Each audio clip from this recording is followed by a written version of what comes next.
3, 2, 1. Caregiver support. Okay, Caregiver I can get support. behind caregiver support. All right. Episode 41 of the Slumpbuster. Caregiver support on 3. Ready? 3, 2, 1.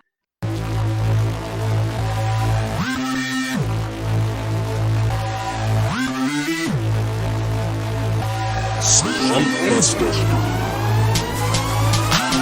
Quiet on the set. Make sure my mic is on. There is Dre and Ju-Ju, dog, diving towards the pylon. Go for 2, so damn rude. Recognize authority. Spitting tips for fantasy. No way you're outscoring me. Bold predictions with conviction every single day. Sports addiction, no restriction. Kicking game like Pele. He's the greatest. What's the basis? Pick an athlete. Let's debate this game. Outrageous trading places. Sudden death. Take 10 paces. Turn and shoot. Boys the truth. Mamba mentality. Future greats take their place. Dreams become reality. Low and outside, knocked it out the park. Your boy discovered fire like a rock with a spark. Refs acting like Neanderthals. Phantom flags, nothing calls. Heartbreak losses, tragic falls. Every week discuss it all. Settle in, listen up. Free your time like Andrew Luck. Show's about to start. I suggest you buckle up.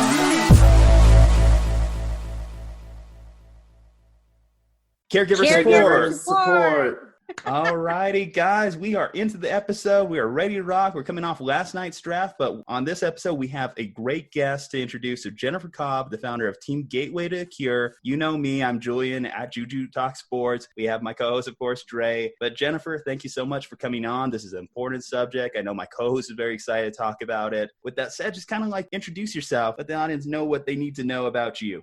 Yeah, so thank you so much for having me. I'm so excited to use your platform to really raise awareness for Parkinson's, caregivers support, and what we all can do as a community and individually to support the ones that are going through not just Parkinson's, but all brain diseases. You have MS, LS, ALS, concussions, aneurysms, strokes, Lewy bodies, dementia, Alzheimer's. There's just a number of different brain diseases. And I think that the most important thing that I want to use my platform coming off the NFL field as an alumni Super Bowl cheerleader is to use my voice to cheer on the caregivers that are behind the scenes, that are not recognized. And it's interesting today that we are talking about caregivers because those are the ones that are in the front line, as we know of, with the COVID-19 epidemic that we are all experiencing, that how important and how strategically important those caregivers are to the loved ones that are going through not just COVID, but all diseases in general. Absolutely. Like I have a grandmother that's elderly. My dad's and myself have been kind of like doing what we can to take care of her right now during these times. But it's tough times. Like didn't want to let her out of the hospital for a couple of weeks extra because of this whole COVID situation. So we're happy to have her home. So you mentioned you were with the St. Louis Rams during their Super Bowl year. How was that? Before we get into like the organization itself, that must have been like amazing feeling being on a Super Bowl field. Yes, I was part of the greatest team on turf, and it was so amazing. It was incredible. Many people don't ever get the experience of being on the field. These guys are incredible athletes, but off the field, they're just incredible souls. And I was fortunate to have auditioned when Mrs. Frontieri brought them from LA to St. Louis, the inaugural season. Many people don't know this, and you will hear more about her life. Her documentary Lifetime movie is in post-production, but Mrs. Frontieri was a Vegas showgirl, and that's where she got a lot of her dance training. And so when she brought the Rams from LA to St. Louis and had open auditions, there was a radio announcement that advertised that they were hosting that. So I thought, I'll give it a try. I didn't have a lot of dance background. I was more stronger in cheerleading, like on a collegiate level in high school. My background is gymnastics, but collegiate cheerleading and high school cheerleading is a lot of stunting and acrobatics and ponytails. And Mrs. Frontieri groomed us to be a brand ambassador. And we had a mission and an obligation while we were on the field to not only present ourselves in a way that represents her, but also the whole NFL. And they groom us from the very moment that we're selected to collaborate with the audience and get them more engaged with what's going on the field. field and just bring some excitement. And then off the field, you have a responsibility to not only be able to talk and communicate with the public, but also recognize the charity involvement. When you sign a contract with the NFL, you have so many charity hours that you're responsible for, not just the cheerleaders, but players too. And so when we get together and we're paired up, that's really the only time other than on the field that we see the guys. And it's an NFL rule. You're not allowed to date them. A lot of people ask me, but it's really incredible. The whole audition process for a cheerleader is really pretty similar to the guys. You know, there's a lot of selection detail that goes on to selecting an ambassador for that team. And it's interesting that we're talking about that with draft week, being that it's not just the talent. Yeah, the guys can have the talent and they can play and hustle on the field, but they also have to stand up and represent that brand, that company off of the field. And so the characteristic traits. In fact, when you go through summer training, you as a cheerleader are dancing from sunset to sundown with very little rest. And by the fifth day, you're physically, emotionally, mentally exhausted. And so they see how you interact with the other girls. They see when you're all the way down and out and exhausted, how you interact and how you collaborate when you're in that mode. And make no mistake about it, the guys are in the exact same. The coaches train them, they coach them, but they also put them in situations to see the character, how their character is built. So with that being said, it's a family. In fact, the Rams, our code name is Ramily. And so a lot of times when you'll see a comment, I was just with Marshall Falk on Instagram. Him and I were communicating back and forth live, and I hashtagged Ramily. I mean, he got it because that was like our kind of our code word, our like little cute name for each other. I mean, I'm part of the NFL family, and after I step off of the field, I wanted to use that platform to start Team Gateway to a Cure. Many times you hear of the players starting foundations and making a difference, and very rarely do you hear the cheerleaders. And so I wanted to use that platform to network the friendships and the people that I've met along the way to build Team Gateway to a Cure where it's at today. And there's a lot of things that we can talk about that I'm working on here in the future. Actually, so you did mention you did build some community within that Ramily. So tell me, some of the like guys from the Greatest Show on Turf, like you mentioned, Marshall Falk and everything, have they been kind of like helping you with building Team Gateway, contributions, or even just out there putting you guys out there to everyone? Yeah, that's a great question. So Isaac Bruce comes back to St. Louis a couple times a year. He has the Flag Football Challenge. He does pretty much the same similar formula as Kurt does out in Arizona. And basically what he does is they get a team of, I think it's 12 or 14 people, and most of it's corporate. It can be individuals, and they bring NFL players as the coach, and they assign a player to each team. There's probably about 15 to 20 teams, and then they do a platform elimination until you get to the last two teams, and then they battle for the football championship. It's flag football, but it's interesting because it brings back those days when the players were on the field. The cheerleaders here in St. Louis that are still living here in the city, they volunteer for Isaac's Flag Football Challenge. So it's really great to see the girls as well as the guys that when you are cheering for them on the field to talk about the days, the greatest team on turf, and reminisce about those days. And I would say probably 80% of the talk is not what we remember on the field. It's locker room talk. It's locker room time. And that's really when you bond as a team. Most of the funniest memories I have when I was with the Rams are when we're in the locker room doing hair and makeup, prepping before we go in the tunnel, during halftime when we come back and we recalibrate ourselves on what our next strategy for the next half of the game's going to be. And the players are the same way. They go back to the locker room and they joke around, they talk. I mean, there's so much behind the scenes. Those are the moments that we miss. And so when Isaac and the guys come back to St. Louis and we see each other, it's just like Ricky Prohl and I were sitting talking at an event a few months back and just reminiscing about Dick Vermeil and some of the funny things that he used to do. I mean, it was just, it's just talk that unless you are on the field going through it and those championship moments or those winning moments, and even the moments that you're not winning and the struggles and the growth that comes from that as a family, it's just so cool. And I'm so honored and so blessed to have been a part of all of it.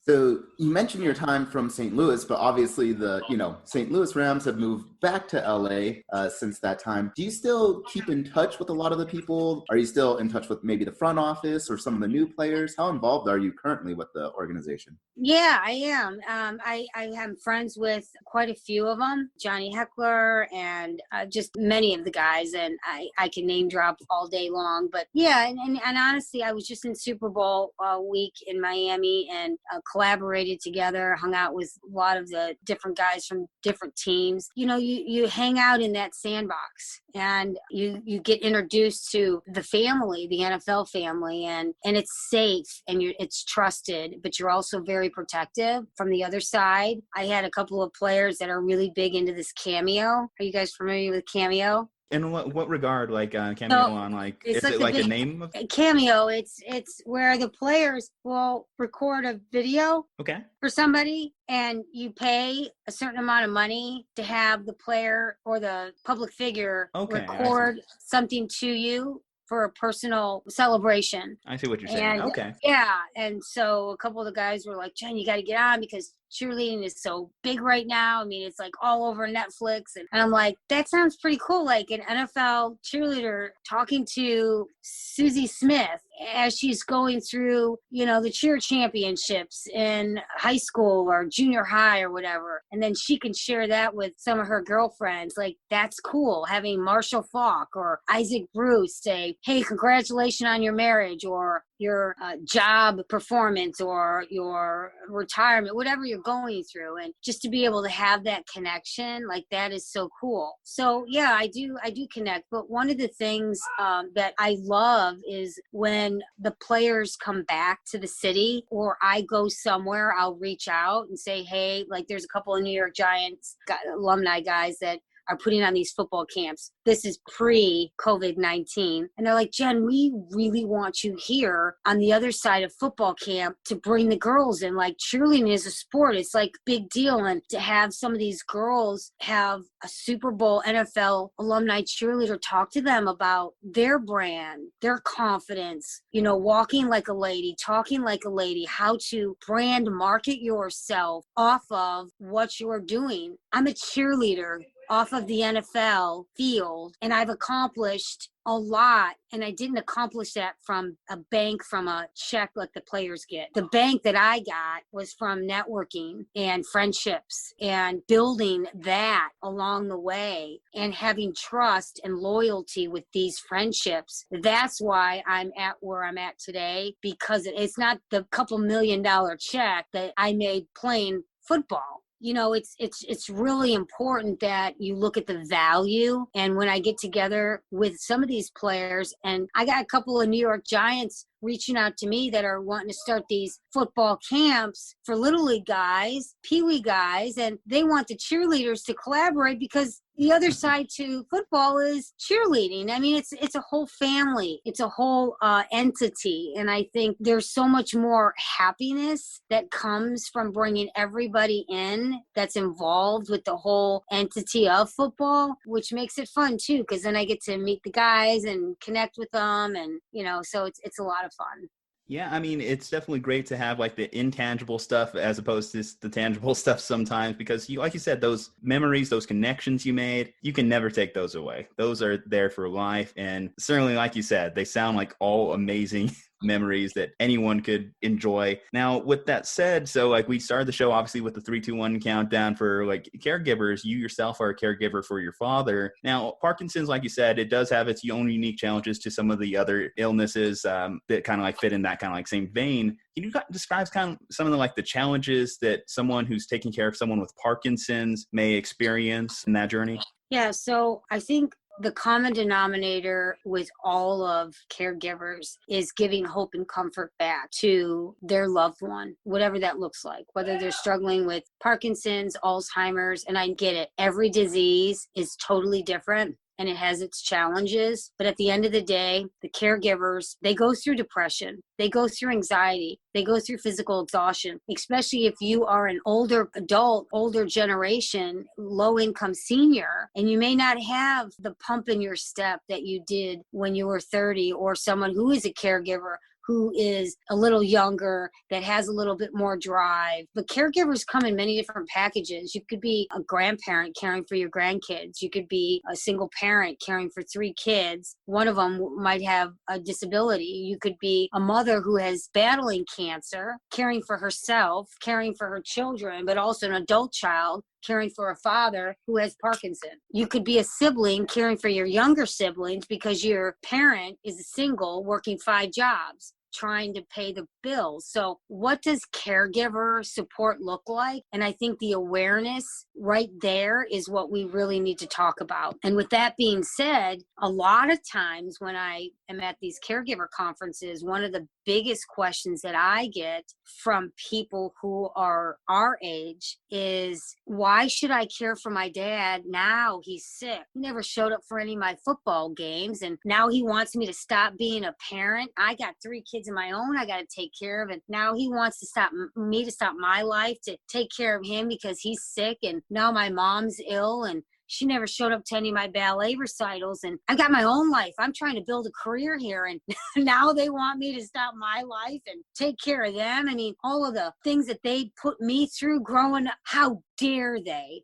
And so where do you cut the line? Where do you stop that resentment and move forward? And what does that look like? Especially when you yourself are in a really difficult situation, trying to build your brand, trying to work, trying to figure out who you are, trying to raise children on your own, or whatever your situation is, how to let go of that emotional history. It's really, really hard. Yeah, and caregiving just in general, like you said, is really difficult. And right now we're in an even more difficult time, right, with COVID-19. So you as a caregiver, is there anything that you have to do specifically or precautions you're taking? How has COVID-19 sort of impacted your role as a caregiver?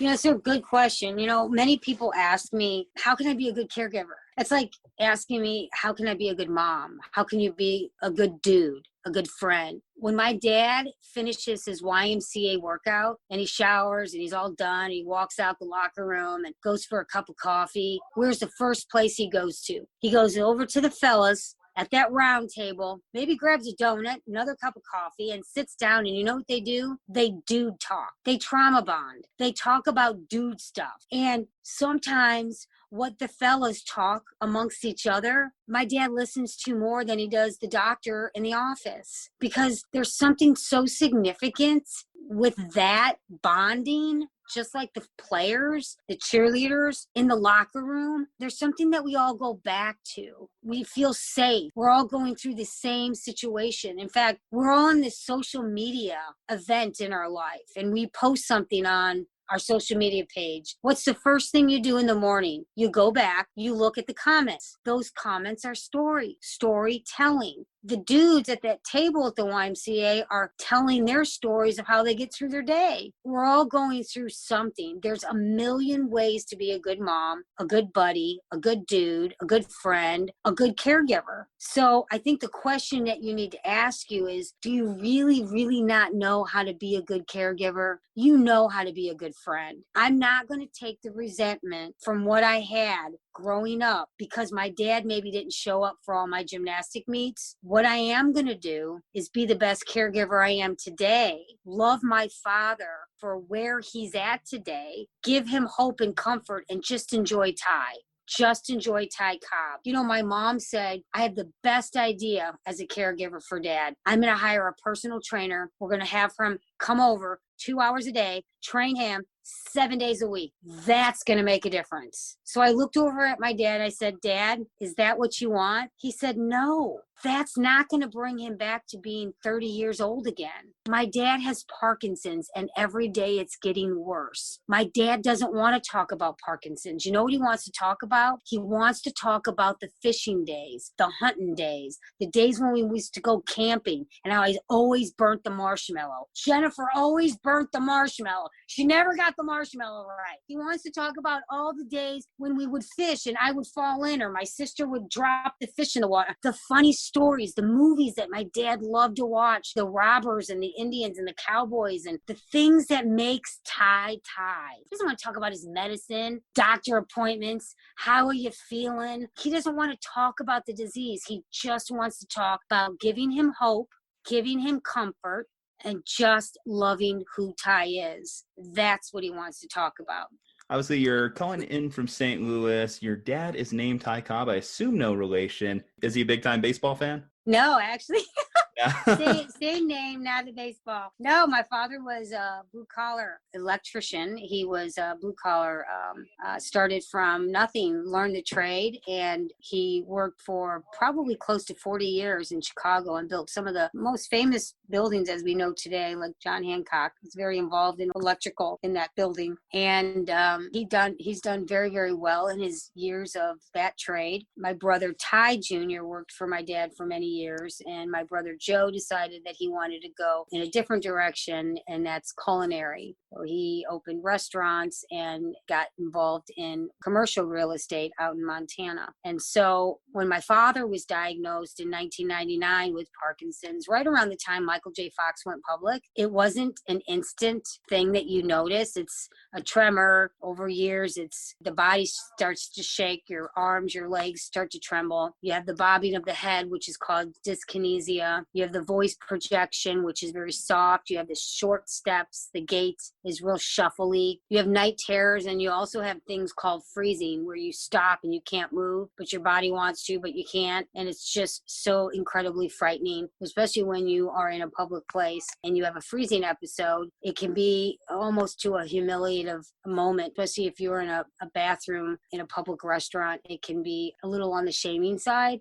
So there's some experience that my dad had gone through. Now he's not able to go out to public places by himself unless he has somebody that takes him to the bathroom. And he's actually in a wheelchair now, so he's self-contained. But my dad, he had done very well in his life. And the one thing that I look up to when I look back at my father's legacy, which is one of the things that drove me to ask myself, is what kind of legacy I want to leave my children, not just remembering me as a mother or remembering me as an NFL cheerleader. And I want my children to remember the legacy of the people that I've impacted. And I've always told my kids and the people that I meet along the way is I always want someone to leave me better than when they came. And that's a really important value that I stand very, very strong about. So the legacy that my dad left was, after he made the decision to retire his company,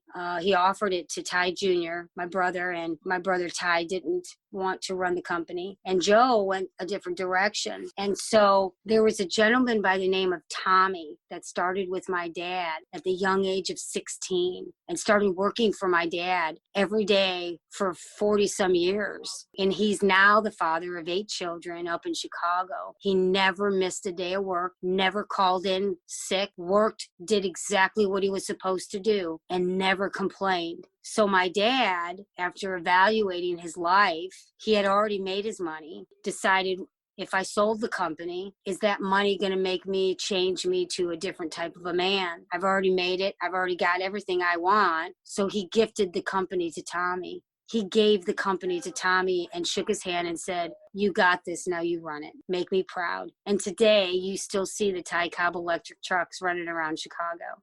That's a great legacy to leave behind. Understanding Parkinson's a little bit. So I've just pulled up some statistics here. So approximately 60,000 Americans are diagnosed with Parkinson's each year. As far as misconceptions, would you say this is like an elderly disease? This is something that's just kind of like a genetic kind of thing? How do people find themselves in a position with Parkinson's? Obviously, one of the notable examples in sports that we mentioned is Muhammad Ali. And a lot of people will tie the constant trauma of being struck in the head as a boxer, which is something you may see more down the line, perhaps with football injuries. We always talk talk about injuries such as CTE, Yeah, CTEs and concussions. Yes. And that's a really great question. And I'm so glad that you asked me. Again, going back to the legacy of the champ, where Lonnie had explained that to me, is Muhammad, before he passed, he really wanted people to collaborate and understand how important the caregiver support is. And that's why he started his foundation. And so when he passed, it really brought the recognition and the awareness of what Parkinson's was. Now, Parkinson's, if I can explain it really easy and understand it to the degree that a lot of us understand, is diabetes has a type 1 and a type 2. Type 1 is you're born with, and a type 2 is your environment. If you're overweight, the pancreas can't produce insulin because it's so much weight is around that area. Parkinson's is kind of a little bit the same. If you're diagnosed with Parkinson's before the age of 40, which Michael was, it's predisposed. It's a genetic factor. Will that be 100% that you will get the disease? No. My dad has the genetic predisposition of Parkinson's. Both of my brothers have restless leg syndrome. They both have not been tested for it. Will they get Parkinson's? I don't know. But there was an environmental factor. My father reminisced his life backwards and recalls fishing on a lake. And when there was a farmer throwing out a bunch of pesticides, during that time, years later, my father developed Parkinson's. Now, what research is telling us is that Parkinson's actually starts in the gut, and it affects the brain somehow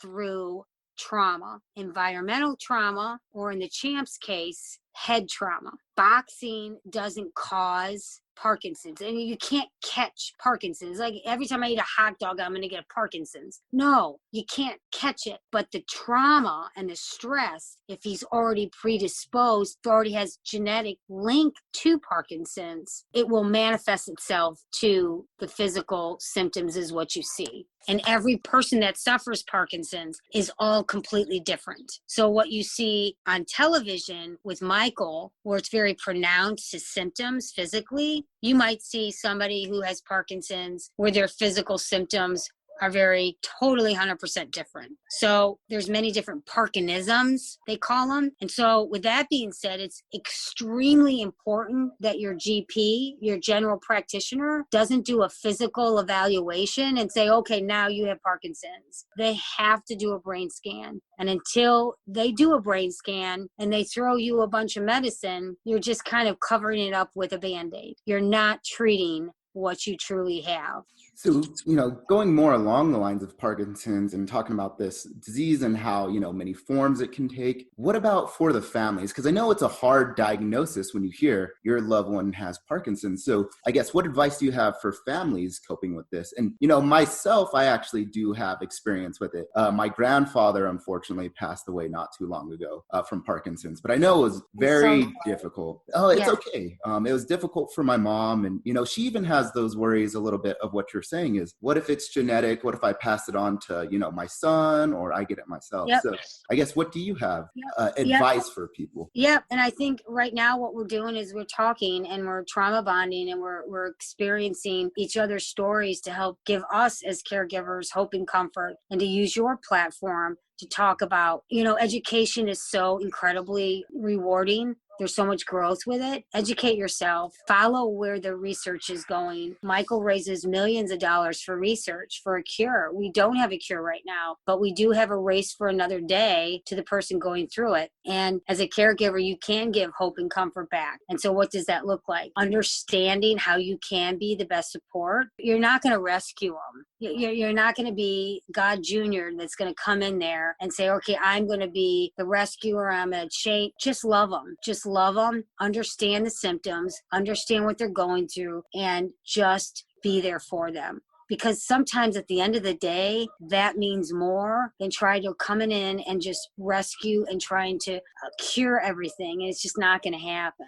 In terms of prevention for someone like Dre himself, he mentioned genetic inclination to perhaps gain it down the line. When would be appropriate time to start getting tested, to making sure that way if you do start noticing early signs, you can get the proper help and support for it? So the insurance company, you can contact and ask them if they have the kit. They can actually mail you the kit, and you can actually test yourself and have the blood test sent in and find out if you are a carrier, if you are predisposed to having the gene.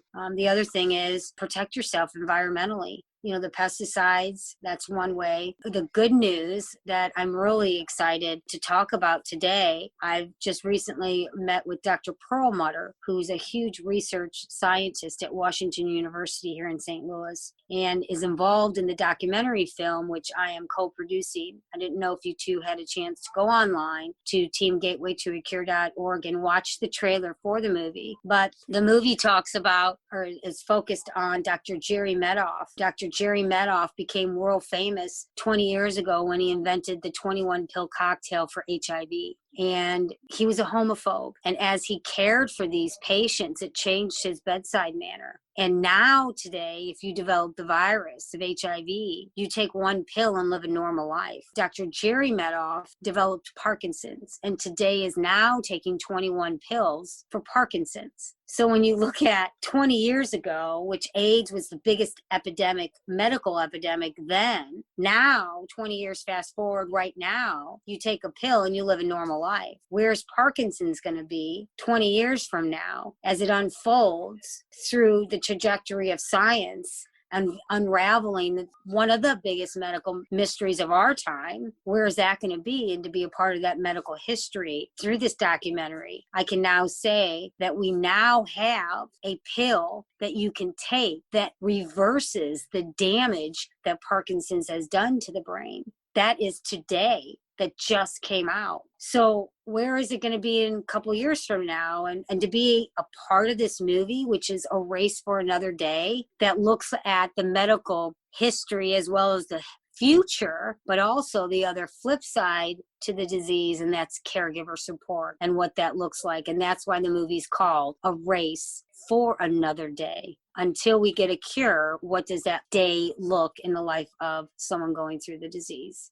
It's incredible to, just look at modern medicine, right, and see how far we've come. You talk about AIDS, right, and now we have this one pill that could possibly reverse, the effects of Parkinson's, and it's totally incredible. I love doctors and all that they accomplish, all the researchers. Could you tell us about Team Gateway to a Cure? So when people fund your organization, I guess what does that funding go towards? Is it research side, the caregiver support, paying for hospital bills? Yeah, it goes through a lot of different entities. Caregivers are now recognized as the second patient. Insurance companies are valuing them. They go through depression, anxiety, especially if you're a low-income senior. Where do you get your funding? If you don't have a car, how do you drive to and from the medical appointments? And so insurance companies are recognizing them as the second patient. And so hospitals are now putting in support groups. And different facilities throughout your state are putting in support group places for people to go to get their support. And through Team Gateway to a Cure, eventually I'm going to be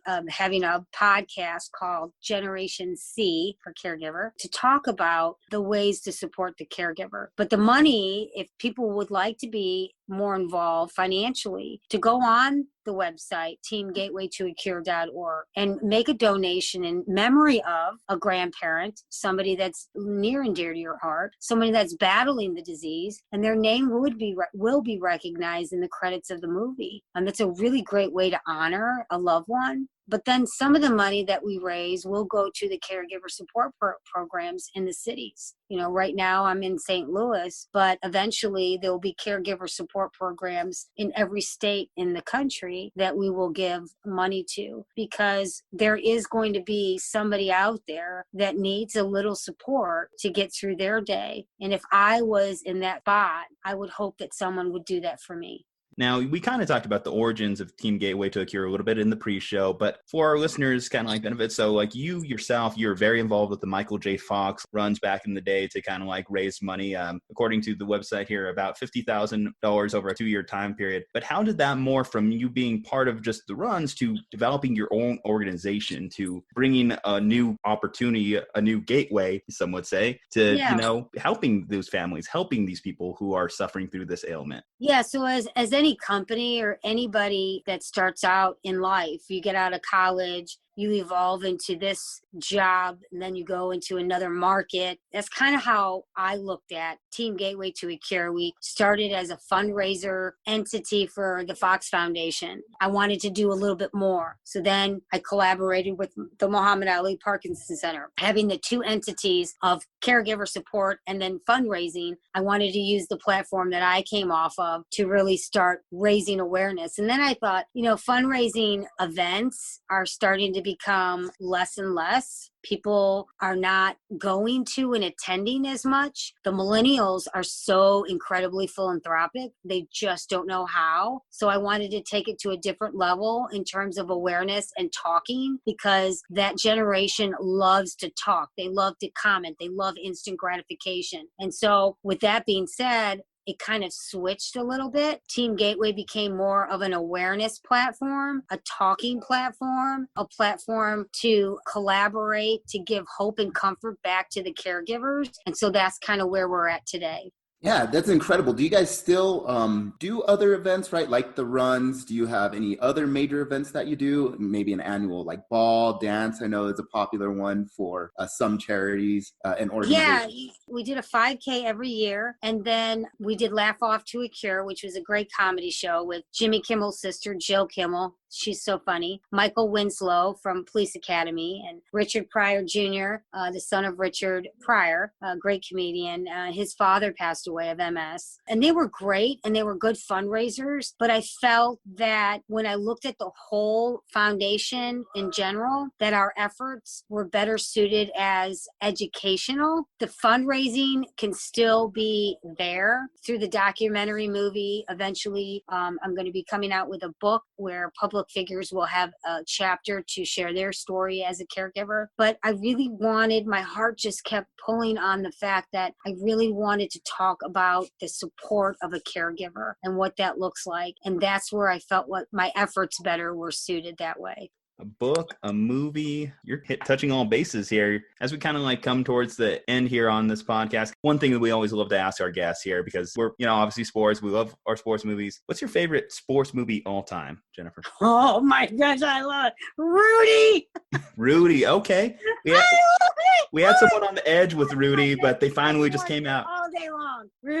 Rudy. I mean, is that just the most? There is a Rudy in all of us. I got to tell you, isn't there a little bit of Rudy? Going back to the audition process to make one of 40 spots, and you have 1,000 amazing, talented dancers that have been dancing since they were little girls with pigtails, that are so sharp and accomplished. And then you've got this little 5'2" gymnast, Jennifer, that has no technical training in dance at all. And I thought, what the heck am I doing in this audition? And I thought to myself, I'm in a Rudy spot. I am going to make this team. I am going to charm my way. I am going to work behind the scenes to polish my technical skill, and I am going to just be me, my personality, stand out and shine and just be Jennifer. And I made this top 40. If you had to grade your dancing personally when you were first coming in, where would you put yourself at? Be honest. We're not judging here. We're just curious. Like a 4, like a 4 or 5. In fact, the very next year, Keely Fimbres, she is the Keely Fimbres. She was the entertainment director. She told me after summer camp, she said, Jennifer, if you do not polish up on your skill, you will not make the squad, because veterans coming back is not a necessary spot secured. I mean, there's a hungrier rookie right behind me waiting for that spot. And make no mistake about it, she will work her tail end off to get that spot. So what I did was I hired a private dance instructor, and I worked really, really hard. But behind the technical of all of that, the common denominator with that is confidence. One of the things that you talked earlier about was concussion. And it really angers me that concussions are so easily diagnosed, that you got this young, talented football player that gets knocked out. He gets his head rattled a little bit. And then you got the team doctor that comes in and looks at the eyes and looks at the physical symptoms and says, yeah, he's concussed. So you got a scout sitting out there in the bleachers that been watching this guy for the last number of games, maybe the last couple of years, and now he's been labeled as concussed. And he is pushing so hard to be on that NFL team one day. Now he's benched for a couple of games and all he had was a headache. So now I'm working with a company that has a program that actually does a brain scan and looks at the brain waves preseason, during season, and postseason. And it can tell you to a T. In fact, the NFL's already brought in on some of their teams to a T if it's in concussion or not. So with that being said, it's so incredibly important that you get a positive diagnosis for Parkinson's, a positive diagnosis for concussion, because that young player has just been labeled concussed and wounded and has been benched. And that scout that's been looking and watching him for the last couple of years won't be looking at him because he's already been labeled concussed. So when I talk about confidence, that is so huge. My confidence it came from some technical help, but the confidence is what continued to drive me to get that secure spot on that team. And that confidence from Rudy in that movie is the exact same thing. Yeah, going back to your concussion point, I think that would be revolutionary, right? Especially when it comes to these contact sports, right? Whether it's fighting sports or it's, football, stuff like that. And, even on the other side is there's sometimes where you don't think you're concussed and it's like, no, you really do have a concussion. We need to sit you out. And so I think it'd be amazing to be able to do that in real time to say, hey, no, this kid got hit hard, but he can keep playing, or it didn't look like it was hard. But especially if he's a talented player and he has a future ahead of him and he's already been labeled concussed, you can imagine how that affects his confidence. He goes home, he has night terrors, his dreams, all of the hopes and the desires and the wants that he's pushed, the sweat, the blood, the tears, all of that led up to that moment. And that moment he gets hit and that team doctor says, you're concussed, benched. Absolutely heartbreaking. It's something so out of your control. Like we saw last year in the playoffs with Carson Wentz, whenever someone randomly speared him in the head, it's like, you never know, like when that kind of stuff can happen. Now, Jen, before you head out, I do need two things from you. One, I need to hear, so you mentioned it earlier, you have some hilarious Dick Vermeil stories. So I have to hear at least one of those. And then two, I need you to just run through everywhere we can find Team Gateway Cure, everything we need to know to get involved, and how just, anyone can contribute to this, because it is a great cause. So thank you. 1, 2. Yeah, so my Dick Vermeil, oh my goodness, boy, is he a spitfire. I mean, on the sidelines, he never stopped. It's just he's just the Energizer Bunny. He just doesn't stop. And he is just the most charming and just heartfelt man that you would ever meet. He has a heart of gold and he is loyal as loyal can be. And just to hear the players talk about him it's just incredible. And I have nothing but the utmost respect and love for that man. But in terms of Team Gateway to a Cure, Instagram, Twitter, Facebook, I'm on all of it. You can look me up, Jennifer Cobb, teamgatewaytoacure.org, the website. Leave me a comment, any questions that you guys get from listeners or through your social media that you'd like me to come on and have a Q&A. I'm happy to do it. I think what I most want people to take away from the things that I have shared with you today is, if you are a caregiver, which in some capacity you probably are, is just love them where they're at. That's the most important thing. Bringing emotional resentment from the history isn't going to benefit you or them. It's really important that you recognize where they are and where you are and just give them hope and comfort along the way. So that's my biggest takeaway from this podcast. I really appreciate it. And, I appreciate all that you're doing. I have a personal tie, like I said, to Parkinson's, but it's incredible that, we have people like you out there that are willing to make a difference, and not only being a caregiver, but willing to step up and create a foundation, get your name out there, get, awareness and gather awareness for diseases like Parkinson's. So thank you so much, guys. I really appreciate it. And again, it's an honor to be a part of your platform, and please reach out in any way that you can if I can help in any way. So thank you so much. Well, Jen, we'd certainly love to hear from you again. Thank you once again for joining us today. Team Gateway to a Cure, check them out. Book, movie coming out, all the social media platforms. If you do have any questions about Parkinson's, shoot them our way. We're more than happy to pass them off to Jen, shoot them directly towards her. And other than that, Jen, well, thank you again for coming on. You have a great rest of your day. Like I said, Thanks, Dre and I guys. will continue the show from here, but Hey, 3, 2, 1. Caregiver support. Caregiver support. Okay, bye, guys. Bye, Jen. Hi, Jen. Thank you. Thanks. All right, guys. Well, it's just Dre and myself. So thank you so much again to Jennifer. We can't thank her enough because it's important research. It's important things that need to get done because we're in this constant struggle as a society against disease. We're seeing it right now with COVID, whether it's a genetic, whether it's a viral, whether it's a bacterial. It's a constant war against, I've seen this term thrown out there, the invisible enemy, the thing we can't see or fully understand. Now we're starting to get to a point now where we can kind of cope with these illnesses a little bit more. Like Jennifer said, with the development of the 21 pill cocktail that's now getting applied to stuff like Parkinson's, which it's groundbreaking. It's important. And hopefully maybe in 20 years, like similar to what she was saying with AIDS research, we're talking about just a one quick pill to be able to help people dealing with that function throughout the day without even it being an issue. It really is important research. And like I said, I lost my grandfather to Parkinson's, unfortunately, and it took a huge toll on my mom. So going back to what Jennifer was talking about as far as caregivers,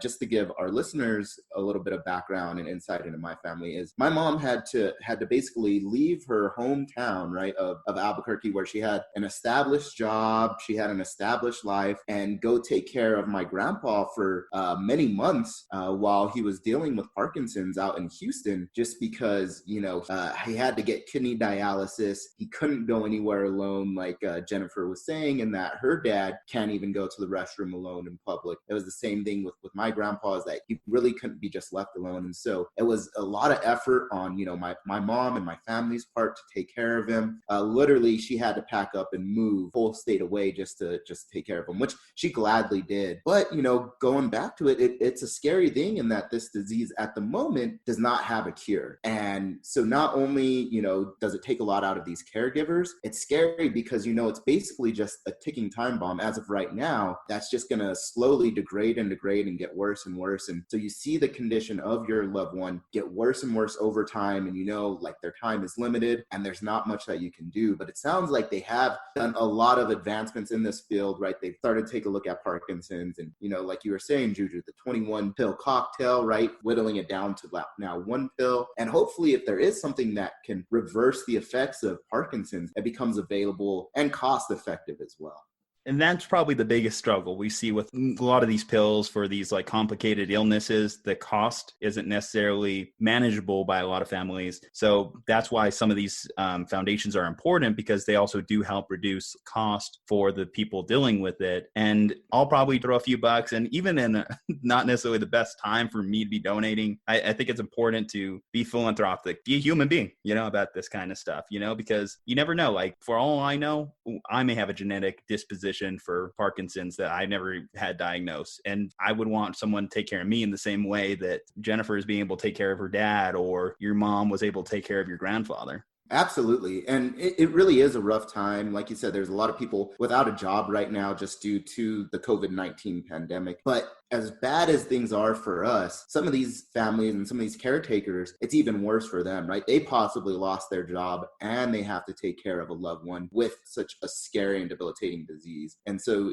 similar to you, Ju-Ju, I'm definitely going to pitch in. I think they're doing great work and it really is much needed. And if you can't donate now, because I don't want to be in a position where we're pressuring people to donate money. But I say just, put it aside for the time being. At least go check out the website, Team Gateway to Cure. Check out Jennifer's, like she said, she's working on the movie. She's got the book coming out soon. Read some of the information about it. That way you can hopefully pinpoint some of the symptoms if you're worried about this kind of stuff. Educate yourself. And maybe down the line, if you do have the money, have the spare change, throw it their way. I mean, I definitely do think that it speaks a lot to like people like Jennifer's character to take care of an elder sibling, because I'm learning myself, it's not the easiest thing in the world. And along those lines, like we said, we don't want to pressure anybody into giving money to any cause as much as, we like Jennifer's cause and her organization, but just spreading the word, right? Because I think the more people that know about Parkinson's, which I'm sure a broad majority of the population do, but even still, like the more we can get the word out there that these organizations do exist, right? That there does need to be more research in these brain diseases. It just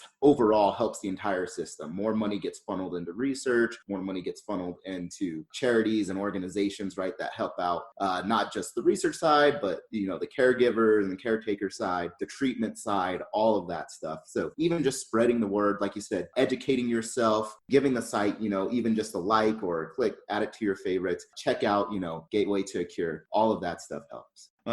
Tough transition, but I do want to obviously give a shout out to Manscaped. They're helping us put out this podcast right now. So manscaped.com, they're all about new beginnings and everything. NFL draft, definitely a great time for new beginning. Well, definitely give some new beginnings to the downstairs area. Manscaped.com is the only men's brand dedicated to below the waist grooming and hygiene. There is nothing better than finding a diamond in the rough in the 5th round. We're heading towards the 5th round tomorrow. We're right now in the midst of the 2nd and 3rd round, day 2 of the draft. The Manscaped Perfect Package 3.0 will help you find that in yourself. When you trim the hedges, the tree stands taller. And I'll say this, I don't really have as many humorous stories as some of our past guests, like Bottom Line Sports or even Christian and all this, but there are certain guards when it comes to manscaping that I do think help you maintain, you don't want to trim too low. You kind of want to have decent patterning. You want it to look like you're still a man down there at the end of the day. So, be careful with it.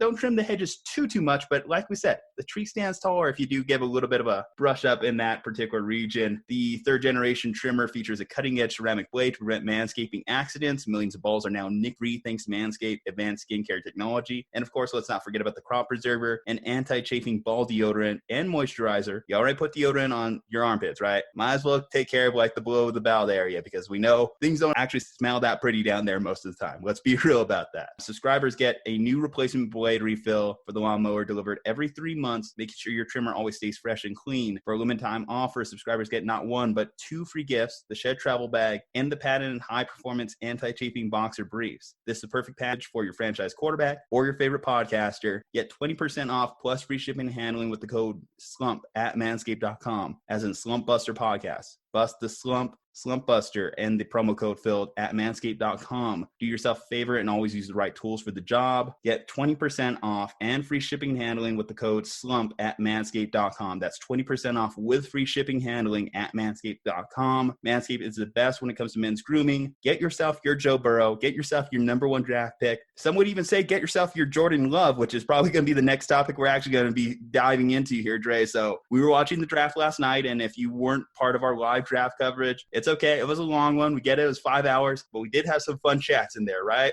Mm-hmm. Oh, yeah, absolutely. I think that's part of what makes the draft so fun is you get together with some friends. You can see who's coming up, who's getting selected. And even if it's not your team, there's still something to talk about. And for instance, like we said, Jordan Love, that gave us something that we were all sort of scratching our head on, but it was a fun experience. It was cool. And hopefully all of our listeners enjoyed our commentary. Yeah, and that's the thing we have to talk about it, because it was the biggest headline out of last night's draft that we can't just let it go. I mean, we talked about it in the live draft coverage about 3 hours in, but I think it deserves its own little talking point just in itself today, because they really came out of nowhere with that. So there was a statistic out there that Aaron Rodgers is the same age now that he was when Brett Favre was when the Packers drafted him. So it's basically the Packers signaling they think it's coming towards the end. And Aaron Rodgers is kind of fed into that himself. He did say at one point he can see the 18th hole in sight. So it's very possible that he retires here in the next few years. We had the debate last night. Do we think that Aaron Rodgers finishes his career with the Green Bay Packers? I said no. I said last night, and I'll hold through with this, a team I could see him with 2024, a couple of years down the line, I could see him being with the Rams. The only other option with that one is, short of another interesting quarterback situation opening up, is if he retires. And I could see Aaron Rodgers being a quarterback that does retire early, even if he does have a few more years in him.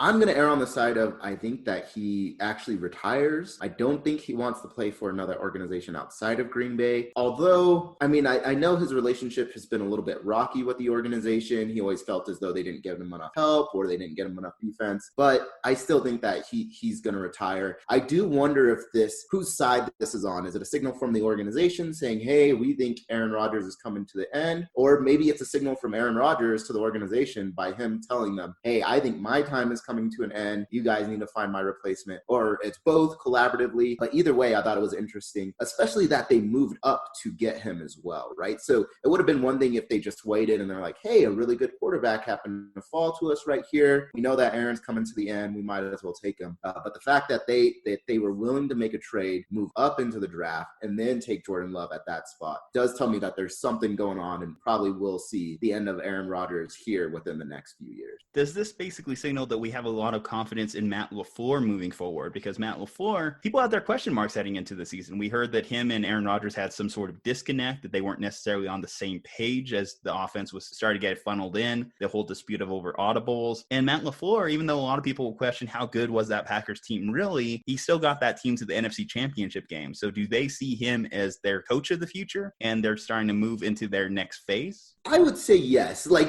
very rarely, if you didn't see Matt LaFleur as that coach of your future, at least I would say I would give it probably the next 5 years. Why would you risk or care about drafting Aaron Rodgers' replacement with a coach that you don't believe in, right? So especially to move up in this draft, when we know next year we'll have quite a few good quarterbacks as well, Trevor Lawrence being the best of them. And even a few years, if you still got that, hey, Aaron Rodgers can still probably play for at least another 2 years, which I think he can, and you don't really trust Matt LaFleur, why wouldn't you wait it out till then and try to find that quarterback then? Now there's the argument of, hey, we want Jordan Love to sit behind Aaron Rodgers, be groomed by one of, statistically the best quarterbacks that we've seen, similar to what he did with Brett Favre. But still, I think it shows, hey, we do have confidence in Matt LaFleur, even if he has had some of those arguments, right, or disconnects with Aaron Rodgers. I think it still shows the organization, as of right now, trusts Matt LaFleur going forward. What kind of impact do you think this could have on the Packers this year, though? Because Jordan Love's not going to be on the field. Best case scenario, he doesn't step an inch on this field. It's Aaron Rodgers' season to roll. So you gave away your first-round pick, essentially, for a player that's going to be on your bench. Now, they do have a lot of picks in the next 2 days. So it's not like the Packers are done. They can still build around this team for a win-now mode. But you can't tell me that that's not going to be sticking in the back of Aaron Rodgers' mind. And Aaron Rodgers, he's always struck me as like a quarterback that doesn't do well when he has the background noise going off, because when all that stuff was going on with Mike McCarthy, the Packers looked bad. I mean, they lost an important game to the Cardinals a couple years ago that they needed to win, and the Cardinals were bad. And Aaron Rodgers did not have a good day. You look at their 2 biggest losses last year to the Niners, and as soon as his brain got rattled, as soon as he was not in his zone, they were done. Those games were over. Now that this guy knows that his heir apparent is behind him, he knows that the organization is starting to look into the future. Do you think that the Packers will have as good of a season as they did last year? Personally, I don't think that they will, especially they wasted this first rounder. And I don't want to necessarily say they wasted it on Jordan Love. I do think Jordan Love was, one of the best quarterbacks in this draft. Some would even put him above Herbert, possibly. Saying he's better than Tua, probably not, and better than Burrow, definitely not. But, top 3, top 4, you can argue. But you're exactly right. It doesn't help them at all. And what we saw this season was that, were they a very good, very tough team? Absolutely. Did you want to see them on your schedule? Probably not. But come playoff time, did you at any point think that they were going to be Super Bowl champions? I don't think so. So now, everybody's gotten a year older, right? We saw that Aaron statistically had a pretty down season. I don't think he's going to get much better, even though I know he still has, that quarterback potential in him. And you didn't really help give him any weapons. I think we really do see them sort of regress back to the mean. Now everybody has sort of seen LaFleur's coaching. You start to see some of those schemes. So it's like, okay, it's not as new anymore. And like I said, they just didn't, at least this pick, they didn't get Aaron Rodgers or the team any more help than what they had last year and last season. So I think they moved backwards a little bit in the NFC. I still think they probably make the playoffs, but they're no closer, in my opinion, to a Super Bowl.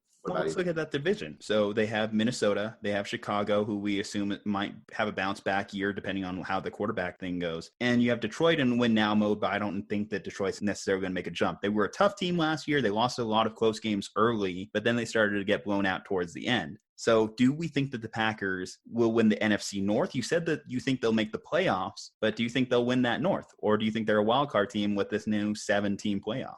I think, they do. I do think that they have somewhat of that big brother sort of pizzazz to them in that division. Though? Because, the Vikings have been just as tough. The Bears won the division a couple years ago. So I don't think that Aaron Rodgers is scaring anyone these days. When I looked at that NFC Championship game, he didn't scare me. I would have been more scared if Russell Wilson and the Seahawks played the Niners in the championship. No, I totally agree. And so I personally think Minnesota's going to overtake them next year. As much crap as we give Kirk Cousins and that organization, right? They had two, pretty decent picks here in this first round. We've seen some of their offseason moves. Yes, they got rid of Stephon Diggs. I think that was sort of, one, a chemistry issue, and then two, now they can get another wide receiver. And we talked about the receiver that they happen to pick up, Justin Jefferson, from LSU. Not quite the same skill set, but still a really talented receiver. They also got a really good cornerback from TCU, though some of us thought that was maybe a little bit of a reach when it came to a corner. But still, both these picks, I think, are going to help make Minnesota better. And they're picks that are going to play right now, whereas going back to the Jordan Love pick, best case scenario is he doesn't need to play this year. And so, Minnesota gets better. Green Bay, as of right now, maybe stays flat. So I think Green Bay makes the playoffs,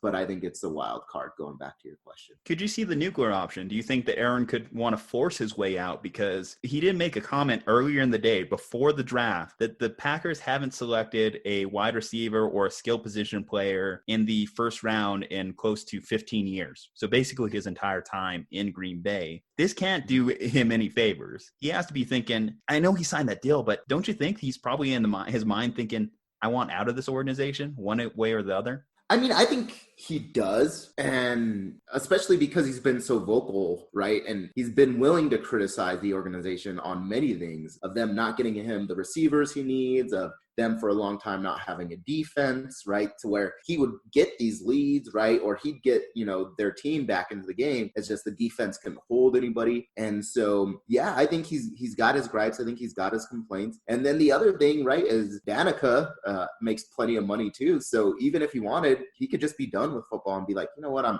out of here. I'm done with this. So I do think this pushes Aaron Rodgers a little bit closer to that edge of either, hey, I'm just going to retire, right? I'm done with this sport. Or saying, hey, obviously, you guys are planning on moving on without me at some point. I might as well take my leave now. This is so different from the Favre situation by the sense that Favre had retired once already. I know Aaron Rodgers has talked about it, but he hasn't made that move quite yet. He hasn't said it. Mm-hmm. So you said you believe he's closer to retirement than playing on another organization. There is a part of me that does think that Aaron Rodgers does have that little bit of that vindictive side, that little bit of I want to stick it to you side. This could have the opposite effect of motivation, perhaps, to try and push it for another year, but it is such an odd move. It is such a questionable decision when you think that the Packers, we are in win now mode. We are one game away. We could make this happen. And when you look at just what went wrong in that NFC Championship game, they allowed over 200 yards on the ground to a guy who had been cut 7 times in the league. And that's no disrespect to Raheem Mostert, because clearly we saw that he was a more than talented enough back. But you could have shored up that defense. You could have added a wide receiver talent, because we mentioned that during the draft coverage that MVS, Equanimeous St. Brown, those guys weren't getting it done. It's time to add someone besides Devontae Adams. Hell, they even let Jimmy Graham walk, and Jimmy Graham is a shell of himself. But still, you're letting all these guys walk and you're not doing anything to replace them. So they could, in theory, even be worse in terms of the weapon standpoint on that team. Mm-hmm. No, I totally agree. And, we talk about, hey, they should have, picked up a skill player. But like you said, there's even non-skill players that they could have picked up that would have just helped, right? Is we see a lot of teams when it comes to these first round picks, they take, somebody on the line, because a really good line is going to help make your entire system better, whether it's, on the defensive side or on the offensive side, right? So even if they hadn't gone after the sexy picks, here's our, wide receiver with the fastest 40 time, or here's, a really, really good running back that had all the best stats. Even just picking somebody that helps shore up your scheme, shore up whether it's your offense or your defense or something like that, I personally think would have been a better signal that, hey, we're moving forward. It is our win now mode. And I really think that it is, because if this window closes, and like you said, they possibly even got a little bit worse this year, and we saw that they couldn't make the Super Bowl last year. They probably don't make the Super Bowl this year then. I don't know if they can do much to make the Super Bowl next year, and then we start to see Aaron Rodgers really fall off. So then you've got Jordan Love. Do we think Jordan Love is going to come in right away? Possibly. But yeah, it's puzzling to me. I personally think if they were really in win now mode, they probably should have done a different. I guess then final question on this is Jordan Love the successor? Do you see him as that QB that can take over Aaron Rodgers' job? Because a lot of the draft analysts, a lot of the scouts say he is Patrick Mahomes-like. He has a big arm. What killed him at Utah State is obviously Utah State can't acquire the type of talent that Alabama can. At the same time, how did Jordan Love end up at a Utah State if he wasn't looked at as that elite tier prospect? Right? You also have to look that his numbers went down after they made a change at offensive coordinator, after guys graduated. Is it just a quick fix? Is it just as simple as what they were saying about Patrick Mahomes? If we fix his mechanics a little, he'll be a star. Or do you think that this is a big prime project and it is going to take a couple years and you're hoping that Aaron Rodgers will want to stick around and be an actual mentor towards this guy? I think it's going to be more of the latter, right? Is how often do we see a Patrick Mahomes type quarterback ever come into the league that's that revolutionary? And, you know, even the conferences that they play in, right, in the NCAA are totally different. There's different level of competition. Texas Tech being very, very different from a Utah State. And still talking Big 12 versus the WAC. Yeah. And that's the thing is like Big 12, right? The Big 12 champion usually has a shot at going to the college football playoffs. The WAC champion, do you think the WAC champion is ever going to make a college football playoff? And you would kind of hope that being in the WAC, or I guess actually Utah State, the Mountain West, you would have saw them dominate a little bit more. You would have liked to see him be a transcendent talent at that level. Especially like an NFL level talent, right? How many NFL level talents are coming out of the Mountain West? I know Boise makes a few of them every now and again. You maybe get a few from, let's see, Colorado, or is it Colorado State or Colorado whichever one is Colorado there. State, you'll see like Michael Gallup, Fresno State will send a few. But, you know, I mean, you look at the bottom of that conference, you're playing UNM. You're playing. Yeah. I mean, well, Josh Allen came out of Wyoming. We should note that. Josh Allen came out of Wyoming, but he was a very raw prospect. And it helped that he had McDermott, who's a very solid coach. The organization in Buffalo, they built around him. But we don't, I still feel like there's a lot of questions about Matt LaFleur. I feel like how good of a coach is he is still a question mark, because we did see those little gripes with Aaron Rodgers, and that could just be Aaron Rodgers' personality. Aaron Rodgers could just be a flat out dick, if we're being honest. So, I mean, no, he can be. So it's hard to tell, like, what was Matt LaFleur and what was Aaron Rodgers and what was just in general the talent on that team when we did see them get blown out versus them have those close wins. Teams that have a lot of close wins year after year tend to struggle the most. I guess, let's see, way too early prediction on the Packers season. You know, obviously, I criminally underrated them last year. I gave them 6-10 in our preseason ranks back when we first basically started the show. I think they were legitimately our first episode we talked about. But looking at it now that I've separated and can actually make a valid prediction here, I'm going to say 7-9 because I think the Bears are going to be better. I think the Vikings are going to be better. That conference as a whole, you figure that Tampa Bay's going to be tough. The Niners are going to be tough. It's going to be hard to really stand out. And I don't think that they necessarily have the same talent level as a roster to keep up with some of these squads.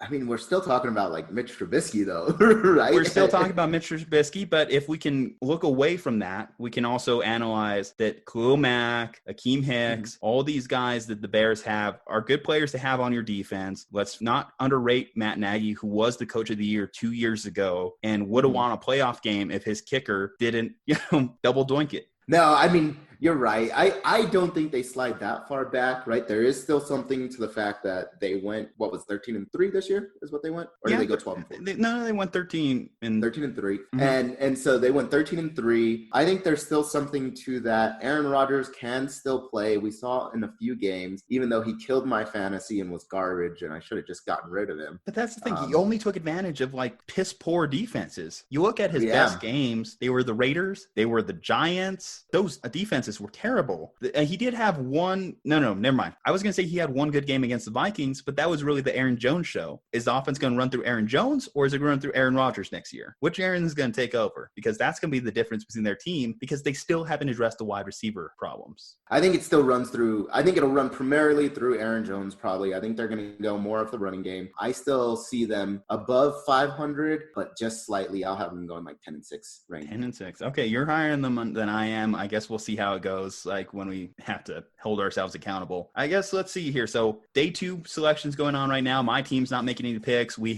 didn't get a chance to really speak much about your team last night. What are you hoping the Steelers do tonight?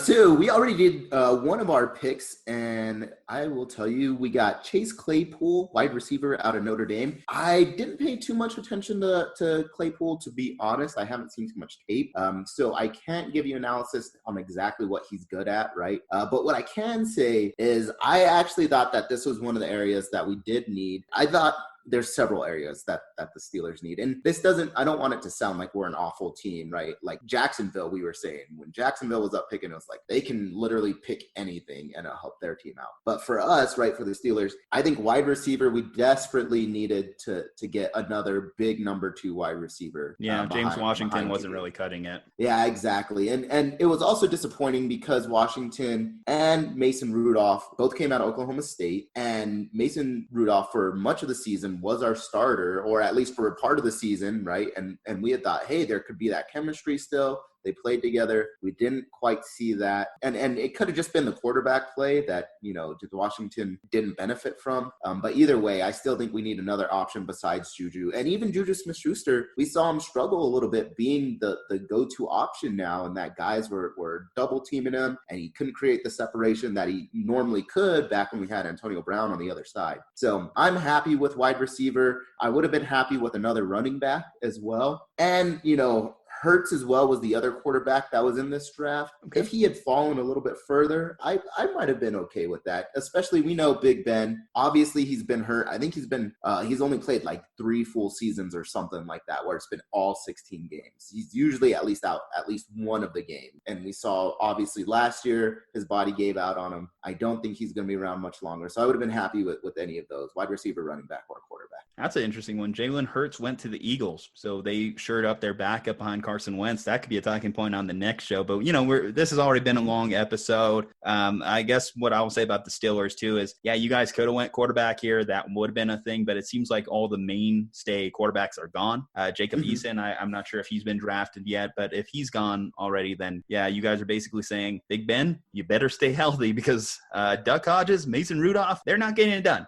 We learned that much last year. All right, guys. Well, thank you so much for staying with us. We know it's been a good show. Like we said, Jennifer Cobb, can't thank her enough. Team Gateway for a Cure. Check them out. Donate if you can. At Slumpbuster Podcast on IG, at Slumpbuster Pod on Twitter. Still go check out our live draft coverage from last night. A ton of great info was talked about it. A great conversation nonetheless. Find us on Spotify, iHeartRadio, iTunes, Google Play Store, wherever you enjoy your podcast. Stay safe, happy, and healthy, and we'll see you next time.